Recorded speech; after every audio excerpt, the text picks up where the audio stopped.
Good morning. साथी coaching centre में आप लोगों का स्वागत है। अभी तक हम लोग रेखी समीकरण पे आधारित क्वेश्चन लगा रहे थे। तो अभी आयु संबंधित प्रश्न हम लोग हल कर चुके हैं। अब इसमें ज्यामिति संबंधी प्रश्न देखेंगे। तो इसको देखने से पहले ज्यामिति में जितने कोण होते हैं उसके बारे में पहले जान लेते हैं। जो चीज़ इसमें आने वाली है, जरूरी जो चीज़ें हैं उसको पहले समझ लेते हैं। उसके बाद हम लोग क्वेश्चन करेंगे उससे आधारित। ठीक है, यहाँ दिया हुआ है पहले कोण। कोण किसको बोलेंगे? जब कोई दो रेखाएं परस्पर एक दूसरे को किसी एक बिंदु पर काटती या मिलती हो। काटती हैं तो प्रतिच्छेद बिंदु भी बोलेंगे, जहां मिलेंगे उसको प्रतिच्छेद बिंदु, चाहे मेल्टिंग उसको क्या बोल सकते हैं।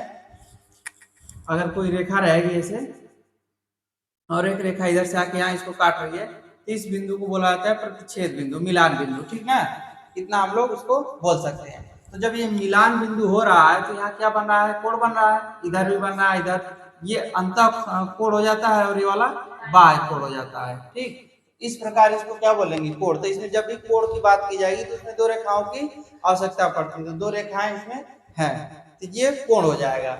उसके बाद इसमें है न्यून कोण। न्यून कोण को कहते हैं एक्यूट एंगल। एक्यूट एंगल मतलब ऐसा कोण जो शून्य अंश से बड़ा किंतु एक समकोण, समकोण का मतलब 90 अंश, ठीक, 90 अंश से छोटा होता है, उसे न्यून कोण कहते हैं।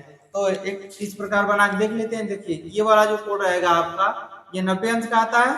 ये तो समकोण हो गया, लेकिन समकोण से क्या थोड़ा सा छोटा, तो थोड़ा सा छोटा के लिए हम थोड़ा सा इधर झुका देते हैं। ठीक है, अब ये हमारा जो कोण बनेगा थीटा, चाहे जो भी मानेंगे, ये कौन सा कोण होगा आपका? 0 से बड़ा है और 90 अंश से छोटा है, तो इसको क्या बोलेंगे? न्यून कोण बोल देंगे। ठीक है, आगे है समकोण। समकोण अभी बताया कि 90 अंश का होता है, तो 90 अंश के कोण को समकोण बोलते हैं। देखिए ये सब हम इसलिए आपको बता रहे हैं, आगे क्वेश्चन में आपका बस लिख देगा कि दो समकोण, एक समकोण, कोई भी क्वेश्चन दे देगा, वहां पे ये नहीं बताएगा कि ये चीज है क्या। तो इसको पहले से जानते रहेंगे तो ठीक रहेगा। अगला है आपका अधिक कोण। अधिक कोण ऑब्ट्यूज एंगल, जिस कोण का मान 90 अंश से बड़ा किंतु 180 अंश से छोटा। ठीक है, तो इस तरह अगर हम लोग देखेंगे तो एक लाइन जो होती है पूरा 180 अंश का कोण बनाती है। कितने का बनाती है? 180 अंश। तो 180 अंश से क्या करना है? छोटा, और 90 अंश से बड़ा। मतलब कि 90 अंश तो एकदम खड़ा होता है सीधा सीधा परपेंडिकुलर इस तरह। ठीक, हल्का से इससे बड़ा कर देते हैं, ऐसे कर देते हैं। ठीक, 180 अंश से क्या हुआ? छोटा हो गया, और 90 अंश से बड़ा, क्योंकि 90 अंश आपका यहाँ से वाला हो रहा है, तो 90 अंश से बड़ा हो रहा है, और 180 अंश से पूरा रहता तो छोटा हो रहा है। तो ये आपका हो गया क्या चीज? अधिक कोण। अब देखेंगे रिजु कोण, स्ट्रेट एंगल, जिस कोण का मान 180 अंश होता है। तो अभी बताया 180 अंश, सीधा ऐसे लाइन खींची, ये वाला कोण आप देखेंगे कि कितने का रहेगा? 180 अंश का। ठीक, इसे रिजु कोण कहते हैं। फिर है बृहत कोण। वह कोण जो 180 अंश से बड़ा किंतु 360 अंश से छोटा। तो 360 अंश जब होगा आपका तो पूरा एक साइकिल होता है। ठीक, पूरा एक सर्किल बना लेगा। तो 360 से छोटा होना चाहिए।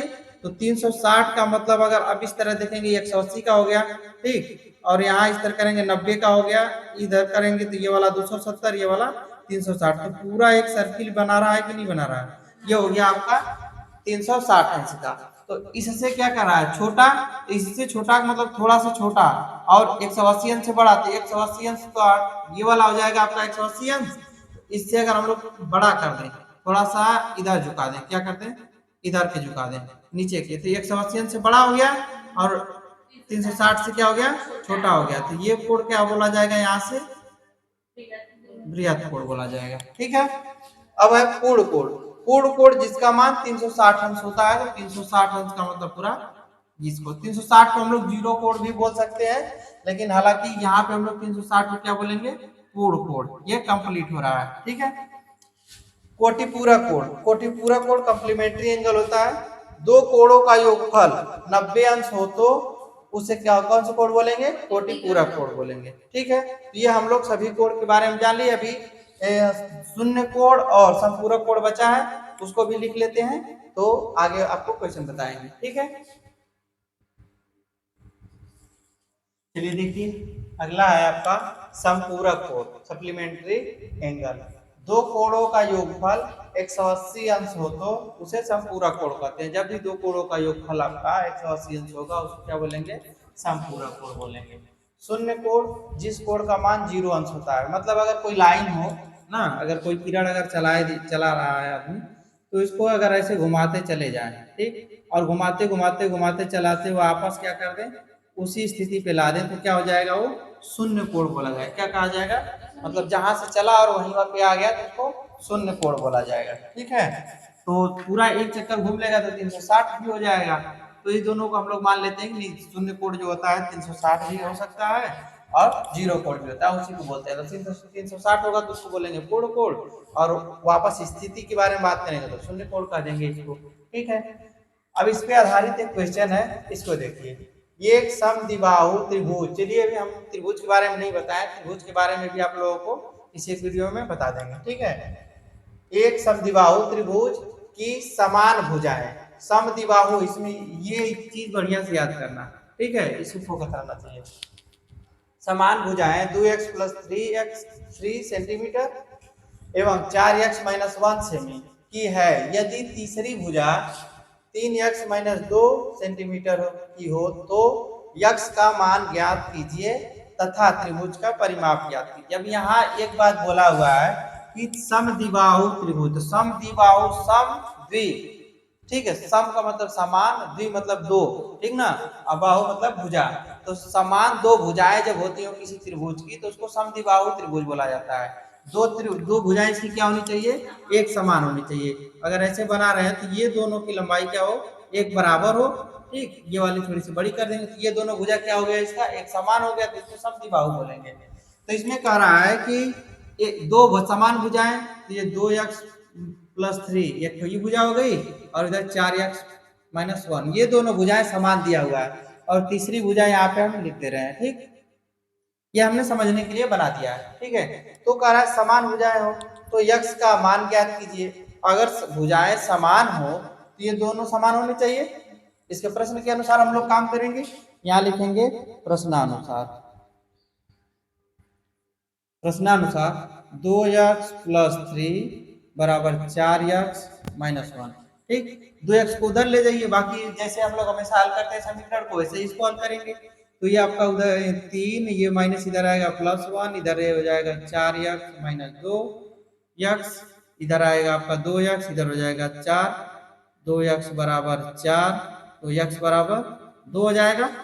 4 में भागा दे देंगे 2 का, ये x का मान कितना आ गया? 2। तो हम लोग सभी भुजा का मान निकाल सकते हैं। तो यहाँ पे रखेंगे तो 2 दुना के 4, 3 7, ये हो जाएगा 7, ये कितना हो जाएगा? 4 दुना के 8 माइनस 1, ये भी 7। समान भुजा आ गया कि नहीं आ गया? ये दोनों समान हो गया। और ये वाली भुजा निकाल दीजिए तो 3 दुना के 6 माइनस 2 कितना हो गया? 4 सेंटीमीटर, सबका निकल गया। अब एक चीज यहाँ पे देखिए, परिमाप। परी का मतलब बाहरी, बाहरी वाली एरिया को बोलते हैं, क्या कहते हैं? बाहरी एरिया। ठीक है, तो परी का मतलब चारों तरफ, माप मतलब मापना। ये जो त्रिभुज है इसका बाहरी एरिया का माप करना है कि कितना लगा हुआ है। ठीक है, अगर मान लीजिए अगर वायर से हम लोग या रस्सी से, धागे से, किसी चीज से अगर त्रिभुज बना रहे हैं इस तरह, ठीक है, एक फुटा यहाँ, एक फुटा यहाँ और एक फुटा यहाँ लगा के, तो कितनी रस्सी रहनी चाहिए कि पूरा पूरा हो जाए? ये वाला है मान लीजिए 7 सेंटीमीटर का है, ये वाला है 7 सेंटीमीटर, ये वाला 4 सेंटीमीटर दे दिया है।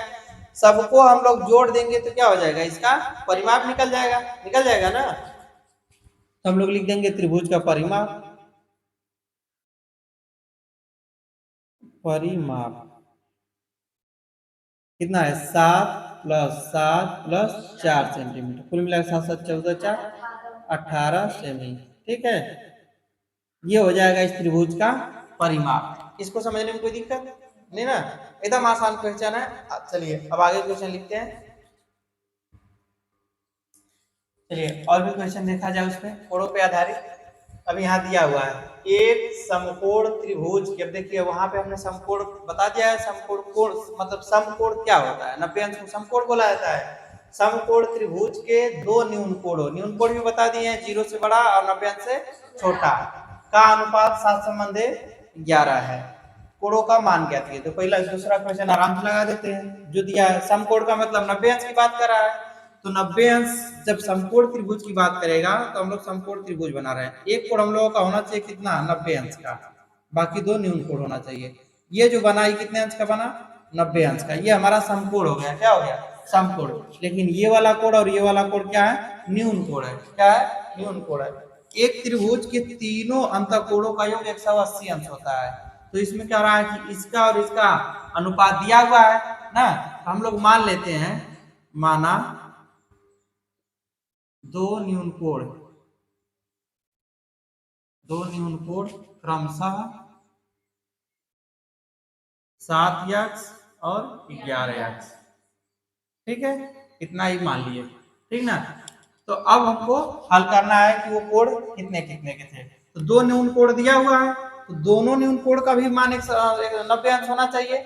हम लोग इसको दो तरीके से लगा सकते हैं, या तो पूरा त्रिभुज को लेकर लगा सकते हैं, या ये त्रिभुज हम लोग देख लिए हैं, एक 90 अंश का दिया हुआ है, तो इन दोनों का भी कितना होना चाहिए, 90 होना चाहिए ना। दोनों तरीके से करेंगे तो कोई दिक्कत नहीं है, तब भी आ जाएगा हमारा। तो अगर हम इसको कर दें 7x प्लस 11x बराबर कितना आना चाहिए, 90 आना चाहिए ना। तो जोड़िए कितना आएगा, 18x, इधर हो जाएगा 90, x बराबर 90 बटा के 18, 18 पाँचे 90, x का मान 5 आ गया। तो x का मान 5 आएगा, तो ये कोण कितना हुआ, 7 गुणे 5 मतलब 7 पाँचे 35 अंश, और 11 गुणे 5 मतलब 55 अंश हो गया। इस तरह भी हो जाएगा। दूसरे तरीके से अगर देखेंगे, पूरे त्रिभुज को देखा जाए तो क्या लिखेंगे, तीनों अंतःकोण 11x प्लस 90 अंश बराबर 180 अंश हो जाएगा ना। ये वाला 90 जाएगा उधर तो क्या होगा, घट जाएगा। तो इधर हो जाएगा 18x बराबर 180 माइनस 90, फिर भी 90 आया ना, और यहाँ पे 18x बराबर 90 बटा के 18 आ गया। तो इसका कोण का मान निकल गया, दोनों तरीके से कर दिए, ठीक। क्योंकि दो न्यून कोण का है, न्यून कोण मतलब इन दोनों का जोड़ हमारा 90 अंश होना चाहिए इस त्रिभुज के हिसाब से, ठीक है। तो आंसर सही है। चलिए दूसरा लगा देते हैं।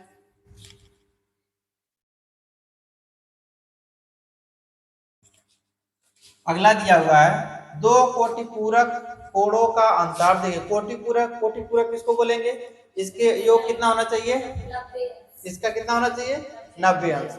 कोटिपूरक कोण या पूरक कोण ना, दो कोणों का योग कितना होना चाहिए, 90 अंश होना चाहिए। इसमें क्वेश्चन में दिया है कि दो कोणों का अंतर 20 अंश है, प्रत्येक कोण ज्ञात कीजिए, ठीक है, प्रत्येक कोण की माप बताइए। तो चलिए इसको देखा जाए। अगर हम लोग मान लेते हैं, माना एक कोण कितना है, यक्स है, यक्स अंश है, ठीक।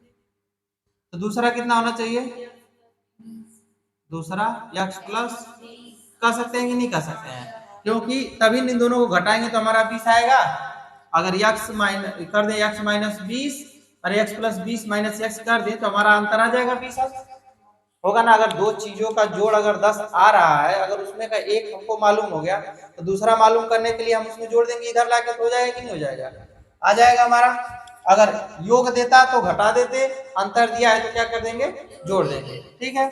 तो x प्लस 20, अब इन दोनों का योग कितना होना चाहिए, 90 अंश, क्योंकि कोटि पूरक है। कोटि पूरक का नियम आप लोग जानते हैं कैसा होना चाहिए कोण। तो x प्लस 20 बराबर 90 अंश, कितना हो जाएगा, 2x, आई 20 को उधर कर दीजिए, 90 माइनस 20, x बराबर 70 बटा के 2, कितना आएगा 35 अंश।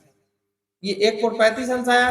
दूसरा क्या करेंगे, 35 प्लस 20 जोड़ दीजिए, 5 5, 35 और 55 अंश, ये भी हो गया। आसान है एकदम, बिल्कुल आसान। अगर यही हम लोग अभी नहीं पढ़ाए होते, आप लोगों को नहीं बताते कि समकोण क्या है, कोटिपूरक कोण क्या है, समपूरक कोण क्या है, न्यून कोण क्या है, तो हम लोग फंस जाते। अब हम लोग जान चुके हैं तो नहीं फंस रहे हैं, आसानी से हो जा रहा है।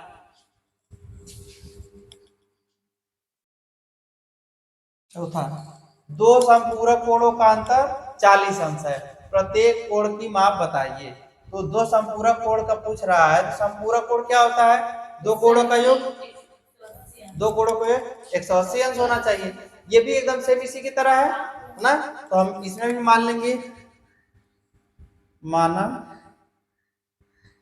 एक कोण कितना है, x अंश है, तथा दूसरा क्या कर देंगे, जोड़ देंगे, 40 प्लस यक्स हो जाएगा, ऐसे कर दीजिए, ठीक है, इतना है। तो इन दोनों का योग कितना होना चाहिए, क्योंकि ये आपका संपूरक कोण है तो इनका योग 180 अंश होना चाहिए। तो यक्स प्लस 40 बराबर 180, ये हो जाएगा आपका 2 यक्स, 40 उधर चला जाएगा तो कितना हो जाएगा 140 अंश आएगा, ये जाएगा तो घट जाएगा आपका। चलिए हम शुरू से लिखिए, नहीं आप लोग भूल जाएंगे, अब सही रहेगा। 2 यक्स बराबर करेंगे 140 बटा के 2, काट दीजिए 70, एक कोण कितना आ गया 70 अंश, दूसरा क्या हो जाएगा 70 प्लस 40 कितना आएगा 110 अंश। किसी कोई दिक्कत, समझ में आ गया, आसान है। चलिए अब आगे देखते हैं।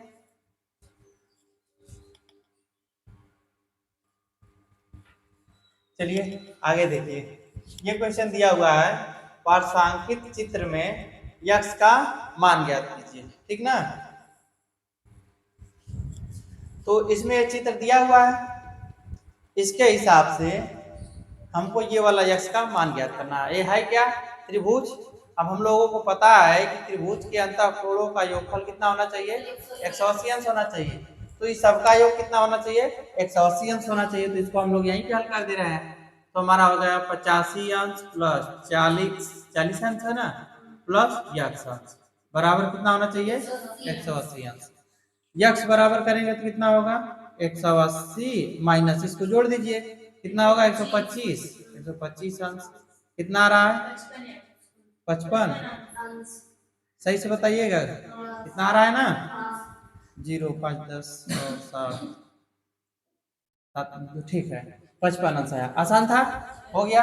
अब ये वाला क्वेश्चन देखिए, एक आयताकार मैदान 190 मीटर लंबे तार से घिरा है। तो हम लोग एक लंबा आयताकार मैदान बना लेते हैं, ये हो गया ठीक। हम लोग इसका नाम देते हैं ए बी सी डी। अरे खेत मान लीजिए, खेत है ना, है आयताकार मैदान, खेत मान लीजिए कोई, ये उसका जो इसको बोलते हैं हम लोग, जो मेड़ होती है चारों तरफ से मेड़बंदी किया जाता है, जो उसका मेड़ हो गया ठीक। यहाँ से यहाँ तक, ए से बी, बी से सी, सी से डी, डी से ई, ये आयताकार हम लोगों का हो गया। आयत का मतलब होता है उसमें कि लंबाई जो होती है, दोनों लंबाई चौड़ाई से क्या हो ज्यादा हो, लंबाई चौड़ाई से ज्यादा हो, वो हमारा जो चित्र बनेगा वो क्या रहेगा आयताकार रहेगा। इसको बनाने में ही करा कि एक आयताकार मैदान 190 मीटर लंबे तार से घिरा है। तो ये जो चारों तरफ है ना तार, मान लीजिए लाट मेड़ को हम लोग तार मान लेते हैं, तो ये जो तार है हमारा कितना मीटर लंबा है 190 मीटर। मतलब हम लोग इसको कह सकते हैं कि इसका परिमाप 190 मीटर है, कह सकते हैं या नहीं कह सकते, क्योंकि चारों तरफ का माप बता दिया कितने मीटर तार से क्या किया गया है घेरा गया है, ठीक है। अब कह रहा है यदि मैदान की लंबाई, इसकी जो लंबाई है उसकी चौड़ाई की कितनी हो 1.5 गुनी हो, मतलब इस जो लंबाई है इससे कितना हो 1.5 गुनी है। अगर मान लो 1 है तो ये कितना है 1.5 है, यही कहना चाह रहा है। अगर ये 1 है तो ये कितना है 1.5 है, 2 है तो उसका 1.5 गुना होना चाहिए। तो इसी तरह का इसको करा कि हो तो मैदान की लंबाई और चौड़ाई ज्ञात कीजिए। देखिए परिमाप का हम लोग पहले यहाँ फार्मूला निकाल लेते हैं, आप लोगों को बता देते हैं। परिमाप इसका आयत का, ठीक ना, आयत का, इसमें जो लंबाई है ये कितना है बराबर बराबर है। तो परिमाप जो होता है सबका जोड़ होता है ना, तो हम लोग यहाँ कई बार लिखेंगे लंबाई, लंबाई 2 बार लिखना पड़ेगा, लंबाई प्लस लंबाई ऐसे लिख दे रहे हैं, लॉ 0 तो समझ लीजिए लंबाई है, ठीक है, प्लस ये दोनों लंबाई जोड़ दिया है, प्लस दोनों चौड़ाई जोड़ दीजिए, चौड़ाई प्लस चौड़ाई, दोनों ये 2 लंबाई हो जाएगा है ना, ये 2 चौड़ाई हो जाएगा, होगा 2 हम लोग कॉमन ले लेंगे इसमें, तो लंबाई प्लस चौड़ाई हो गया कि नहीं हो गया, हो गया ना, आसान है। तो ये हम लोग इसका परिमाप फार्मूला निकालिए। तो इसी तरह हम लोग जब पढ़ते हैं तो फार्मूला रख लिया जाता है कि आयत की लंबा परिमाप, आयत का परिमाप बराबर 2 गुणे लंबाई धन चौड़ाई, तो वो इसी तरह आया हुआ है, ठीक है। तो इतना हो गया। चलिए अब हम लोग मानते हैं इसमें कि उसकी चौड़ाई कितनी है, माना इसमें चौड़ाई मानना पड़ेगा, क्योंकि लंबाई तो उसकी 1.5 गुनी है, तो चौड़ाई पहले कितनी होनी चाहिए, माना चौड़ाई, आयताकार क्षेत्र की चौड़ाई कितनी है, यक्स है, तथा लंबाई यक्स की कितनी, 1.5 गुनी, कितना हो जाएगा, यक्स का 1.5 गुना, यक्स यक्स 1.5 गुना कितना करते हैं, 1/3, 1/2, यही ना, 1.5 इसी को बोलते हैं, तो इसको लिख देंगे यक्स का 3/2। मीटर लिख लेते हैं, मीटर, ये भी मीटर यहाँ लिख लीजिएगा, मीटर है, ठीक ना। इसकी लंबाई भी होगी, चौड़ाई, तो इसको करेंगे तो 3x/2 हो जाएगा, ये निकल गया, निकल गया, दोनों हो गया। अब हम लोगों को यहाँ पे रख देना है, तो लंबाई और परिमाप कितना दिया हुआ है इसको पता है ना, 190 जो है क्या है, परिमाप है, तो इसको हम लोग लिखेंगे यहाँ पे 190 बराबर, तो मीटर हो गया, 2 गुणे लंबाई कितना है हमारा, 3x/2 प्लस यक्स हो गया। ये दो इधर किसी गुणा में है, इधर ला दीजिए भागा में, 190/2, और इधर हो जाएगा हमारा, हल कर दीजिए 2x, तो 3x प्लस 2 का गुणा करेंगे इसमें, 2x/2 हो गया, 2 इधर भागा में है, इधर लाइए गुणा में कर दीजिए, कितना हो गया, 5x दिख रहा है, 2 से 2 कट जाएगा, x बराबर करेंगे तो 190/5, सही है, कितना आएगा, भाग दे दें, 190/5, 5 3 15, 4 8 40, कितना आया, ये क्या आया है, 38 मीटर, 38 मीटर है, हमसे नहीं है, 38 मीटर क्या है इसका आया, चौड़ाई, क्या आया, चौड़ाई, ये चौड़ाई आपका है इसका 38 मीटर, ठीक है। अब लंबाई निकाल लीजिए, तो लंबाई इसका कितना होना चाहिए, 1.5 गुना, तो यहाँ पे हम लोग 3 गुणे 38 2, कितना होगा, 19, 19 या 57 मीटर, 57 मीटर। अब उत्तर का जांच करना हो, ये हमारा हो गया क्या चीज, 57 मीटर। उत्तर में जांच के लिए इसको 2 बार जोड़ेंगे, ये 57 मीटर तो ये भी 57 मीटर है ना, ये 38 मीटर तो ये भी 38 मीटर, क्योंकि चौड़ाई बराबर है।